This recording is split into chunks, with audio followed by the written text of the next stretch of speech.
Me llamo Diego Hernández, tengo 34 años, y hace unos días la mujer con la que mi padre se casó volvió la vida de todos en una escena que parecía más un teatro que un funeral. Frente a una mesa de madera oscura en una oficina de abogados en la Ciudad de México, Mariana, mi madrastra, me miró fijamente y dijo con una calma inquietante que yo no recibiría absolutamente nada de la herencia de mi padre, valuada en más de 50 millones de dólares. No solo lo dijo, lo disfrutó. Enderezó la espalda como si acabara de ganar un premio importante, cruzó las manos y me observó esperando una reacción. Pero yo no dije nada. La oficina del despacho López y Santillán olía a madera vieja, café recalentado y secretos guardados por años. Era el tipo de lugar donde la alfombra gruesa parecía tragarse las palabras dolorosas, y las sillas de cuero habían escuchado demasiadas peleas familiares. Yo llevaba un traje gris oscuro que había comprado hace 2 años para la boda de un primo. Ya no me quedaba perfecto, pero no importaba. Me mantuve quieto. Frente a mí estaba el espectáculo completo. Mariana, de 52 años, vestía completamente de negro, aunque claramente no era luto real. Era ese tipo de ropa cara que se usa más para aparentar poder que tristeza. Sus joyas brillaban cada vez que movía las manos, y ella se movía mucho, porque siempre necesitaba ser el centro de atención. A su lado estaba su hijo, Iván, de 27 años. Mi medio hermano solo en papel. Reclinado en la silla, mirando su celular como si todo aquello fuera un trámite aburrido. Y del otro lado, Sofía, 24 años, su hija, pasando páginas de una revista de viajes sin siquiera fingir interés. Se detuvo en una página de hoteles boutique en Lisboa y suspiró como si ya estuviera viviendo allí. Solo digo, murmuró Iván sin levantar la vista, el agente inmobiliario dijo que el rancho en Valle de Bravo debe venderse rápido. Si vamos a liquidar todo, hay que empezar por eso. Hablaba como si entendiera inversiones complejas, pero sonaba más a frases repetidas de Internet. Tranquilo, cariño, respondió Mariana, ajustándose un anillo enorme. Ya nos ocuparemos de todo. Yo quiero el departamento de Polanco, dijo Sofía sin levantar la vista. Último piso, 2 habitaciones mínimo. Una para trabajar y otra con buena luz. Eso es importante. Yo apreté las manos debajo de la mesa. Mi padre había muerto hacía 11 días. Y ellos ya estaban repartiendo su vida como si fuera un catálogo de bienes raíces. Mariana me miró entonces, con esa sonrisa falsa que usan las personas cuando van a herirte educadamente. Me sorprende que hayas venido, Diego, dijo. Sé que venir desde Monterrey es complicado. ¿Sigues en ese puesto de coordinación? ¿No? Asentí lentamente. Trabajo en logística de proyectos de infraestructura, respondí con calma. Ella lo dijo como si fuera algo pequeño, casi insignificante. Viniste entonces solo por formalidad, añadió. Respiré hondo. Vine por el testamento de mi padre. Mariana sonrió apenas. El testamento fue claro. Hace 4 años lo actualizó junto conmigo. Desde entonces dejó todo en manos de la familia directa. Familia directa. La palabra cayó como un golpe disfrazado. No respondí. Solo recordé la última conversación con mi padre. Estaba débil, pero sus ojos seguían firmes. Me tomó del brazo y me dijo 2 cosas. Que no discutiera nada en esa sala. Y que hablara después a solas con el abogado. Déjalos mostrar quiénes son realmente, me había dicho. Y eso estaba haciendo. Mostrarlo todo. La puerta se abrió. El licenciado Santillán los recibirá ahora, dijo la asistente. Entramos. El abogado, Eduardo Santillán, era un hombre mayor, tranquilo, de esos que hablan poco pero observan demasiado. Había sido amigo de mi padre durante décadas. Pero hoy se veía diferente. Más serio. Más pesado. Nos sentamos. Mariana ocupó el centro sin dudar. Vamos directo al punto, licenciado, dijo. Tenemos un inmueble que revisar a las 3. El abogado juntó sus manos. Y por primera vez, el silencio en la sala cambió. Mi más sentido pésame por la pérdida de Ernesto Morales. Fue uno de los hombres más rectos que he conocido en 40 años de carrera. El abogado, Eduardo Santillán, hizo una breve pausa antes de continuar. Gracias, respondí con calma. Mariana, en cambio, soltó un suspiro ligero. Sí, ha sido complicado para todos, dijo, con un tono que sonaba más a molestia que a dolor. El abogado abrió una carpeta gruesa. Este es el testamento original firmado hace 4 años por el señor Morales. Empezó a leer. El contenido era exactamente lo que Mariana había anticipado. La mayor parte de la herencia quedaba a su nombre. Había disposiciones menores para Iván y Sofía, suficientes para mantenerlos cómodos, pero no poderosos. Y luego estaba la cláusula final. Fría, precisa, casi cruel. Se excluye expresamente a Diego Hernández de cualquier beneficio del patrimonio. Mariana bajó ligeramente la mirada hacia mí, fingiendo pena. Lo siento, Diego, dijo suavemente. Pero su voz tenía veneno escondido. Tu padre fue claro, tú te alejaste de él. Respiré lento. Me alejé porque tú cambiabas las visitas, los horarios, los lugares, nunca me daban la información correcta. El silencio en la sala se tensó. El abogado levantó la vista. Antes de continuar, dijo Eduardo Santillán, ahora con un tono más serio, más profundo. Necesito confirmar algo. Mariana frunció el ceño. ¿Qué cosa? En los últimos 4 años, el señor Morales le habló alguna vez del fideicomiso familiar, de la estructura real de sus bienes. Mariana dudó apenas un segundo. Sí, ocasionalmente hablábamos de negocios. Le explicó exactamente cómo estaban titulados los activos. Obviamente todo estaba a su nombre. El abogado no respondió. En su lugar, abrió su portafolio y sacó un segundo sobre, sellado con cera roja, antiguo, deliberado, como si no perteneciera a una simple oficina legal, sino a una decisión irreversible. Lo colocó sobre la mesa. El ambiente cambió. Algo pesado cayó sobre la sala. El señor Morales me entregó esto hace 18 meses, dijo el abogado. Iván levantó la cabeza por primera vez. ¿Qué es eso? Eduardo rompió el sello con calma. Una declaración modificada del fideicomiso Morales, junto con el registro completo de reestructuración de activos del último año. Pasó las hojas lentamente. El señor Morales renunció como fiduciario hace 14 meses. Mariana se inclinó hacia adelante. Por primera vez, su seguridad se agrietó. ¿Y eso qué significa exactamente? El abogado levantó la mirada hacia mí. Significa que todos los bienes fueron transferidos automáticamente al nuevo fiduciario y único beneficiario. Silencio. 1 segundo. 2. ¿Y quién es? Preguntó Mariana, aunque su voz ya no era tan firme. Eduardo Santillán me miró directamente. Diego Hernández Morales. El silencio que siguió no fue vacío. Fue destructivo.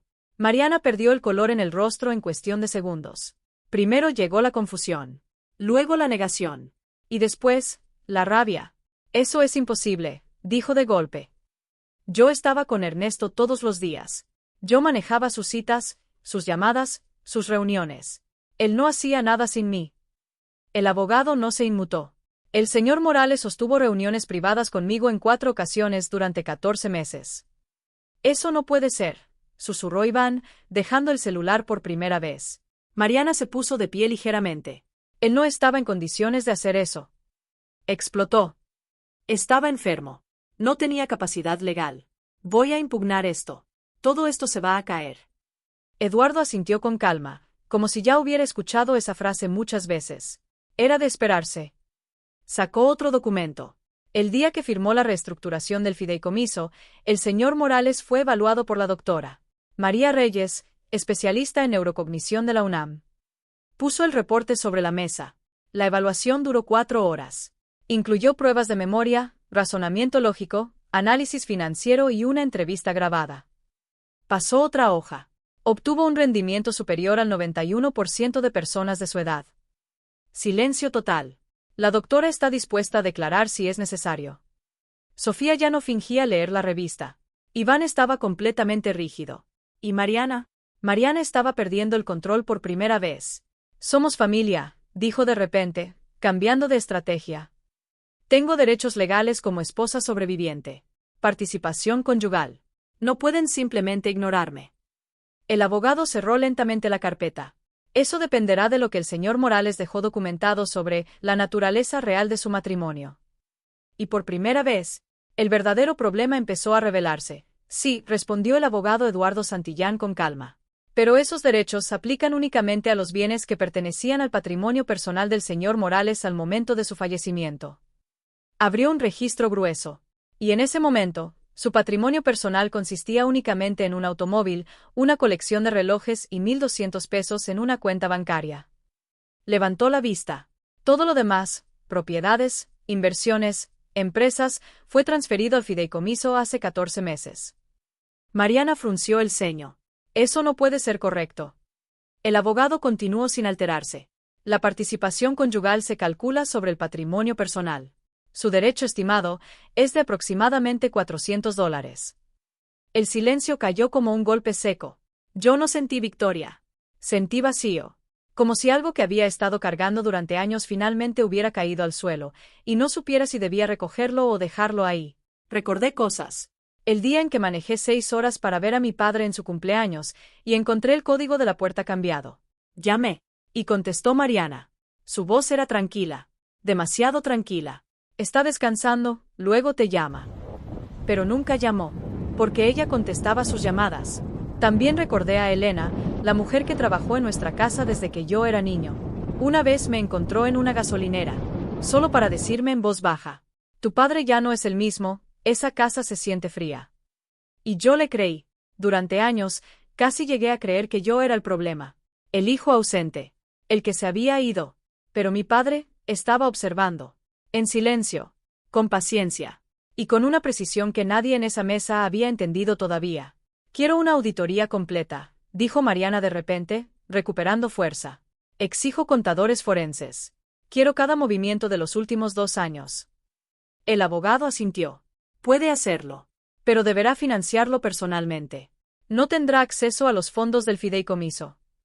Hubo una pausa. Y entonces Eduardo sacó otro documento. Más delgado. Más frío. El señor Morales contrató una firma de investigación hace 2 años, dijo. Mariana levantó la mirada de inmediato. ¿Investigación de qué? El abogado no respondió directamente. Sobre la administración de su salud. El aire cambió. Notó algo inusual. Fatiga excesiva después de la medicación. Mariana abrió ligeramente los ojos. Eso es absurdo. Solicitó análisis sanguíneos privados. Fueron revisados por 2 médicos independientes. El silencio se volvió incómodo. Incluso Iván dejó de moverse. Los resultados detectaron un compuesto sedante en niveles incompatibles con su tratamiento médico prescrito. El abogado continuó, sin emoción. El señor Morales documentó todo. Fechas, horarios y un patrón. Mariana se quedó inmóvil. Por primera vez, sin control. Preparó un informe completo que ha permanecido bajo mi resguardo durante 11 meses. El aire en la sala ya no era solo tenso. Era peligroso. No lo presentó a las autoridades en ese momento, añadió el abogado. Consideró que no quería que sus últimos meses se convirtieran en un proceso legal. Mariana tenía la mano apoyada sobre la mesa, pero ya no parecía firme. Parecía congelada. Sin embargo, continuó Eduardo Santillán. El informe existe. Está documentado, firmado y preservado. Se inclinó ligeramente. Y dejó instrucciones claras, debía ser revelado en esta sala. Pausa. Para que entendieran el panorama completo. Cerró el expediente. Y dejó otra instrucción más. Me miró directamente. La decisión de qué hacer con esto es únicamente de Diego Hernández. Todos voltearon hacia mí. El silencio era absoluto. Sentí el peso de la habitación. Y recordé la última frase de mi padre. No quiero que mi nombre termine en un escándalo. Solo quiero saber que tú estarás bien. Respiré hondo. Y dije, no voy a presentar ninguna denuncia, al menos no hoy. Pero quiero dejar algo completamente claro, dijo el abogado Eduardo Santillán. Este informe no desaparece. Permanece exactamente donde está. Y su uso futuro dependerá únicamente de las decisiones que tomen las personas en esta sala a partir de este momento. Mariana entendió. Yo la vi entenderlo. Por primera vez no había actuación en su rostro. Solo cálculo. Solo miedo contenido. Las cuestiones legales se resolvieron en menos de 1 hora. El testamento final de mi padre fue ejecutado sin más discusión. Y lo que vino después fue humillante para ellos. Para Mariana, $1. Para Iván, $1. Para Sofía, $1. El abogado colocó 3 billetes sobre la mesa con una calma casi quirúrgica. Sin emoción. Solo cierre. Como si por fin se hubiera terminado algo que llevaba demasiado tiempo cocinándose. Mariana no tomó el billete. Simplemente se levantó. Y se fue. Sin decir una palabra. Reloj de arena con arena cayendo 6 semanas después. Regresé a la casa. Por primera vez no como visitante, sino como dueño legal. Me quedé parado en la entrada por un momento largo. El lugar se sentía igual. Y completamente distinto. Como si mi infancia hubiera sido vestida por alguien más. Lo primero que hice fue llamar a Concepción. La mujer que trabajó en la casa desde que yo era niño. Ahora trabajaba en una tintorería en las afueras. Cuando le pedí que regresara, hubo silencio al otro lado de la línea.